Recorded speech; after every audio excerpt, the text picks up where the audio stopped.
தமிழ்நாட்டில் ஒரு சிறிய கிராமம். அந்த கிராமத்தில் லட்சுமி என்ற ஒரு ஏழை தாய் வாழ்ந்தாள். அவளுடைய வாழ்க்கையே அவள் ஒரே மகன் அருண்தான்.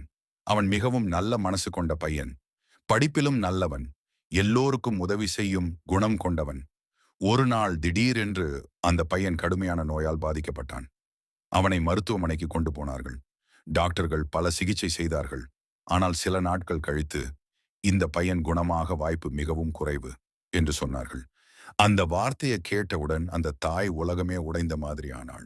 அவள் தினமும் அழுதபடி, முருகா, என் பிள்ளையை காப்பாற்று என்று பிரார்த்தனை செய்தாள். அவள் அருகில் இருந்த முருகன் கோவிலுக்கு தினமும் கால்நடையாக சென்று வேண்டிக் கொண்டாள். ஒரு நாள் இரவு அவள் கோவிலில் மிகவும் சோர்வாக இருந்ததால் அங்கேயே தூங்கிவிட்டாள். அப்போது அவளுக்கு ஒரு அதிசயமான கனவு வந்தது. அந்த கனவில் ஒரு அழகான சிறுவன் மயிலின் அருகில் நின்று கொண்டிருந்தான். அவன் முகத்தில் தெய்வீக ஒளி தெரிந்தது. அவன் கையில் வேல் இருந்தது. அவன் மெதுவாக அந்த தாயிடம் சொன்னான், பயப்படாதே, உன் மகன் பாதுகாப்பாக இருப்பான். அந்த வார்த்தையை கேட்டவுடன் அவள் விழித்தாள். அவள் உடனே வீட்டுக்கு ஓடி சென்றாளானாள். அங்கே அவள் பார்த்த காட்சி அவளை கண்ணீர் வடிக்க வைத்தது. பல நாட்களாக கண் திறக்காத அவன் மகன் மெதுவாக எழுந்து அம்மாவை பார்த்து சிரித்தான்.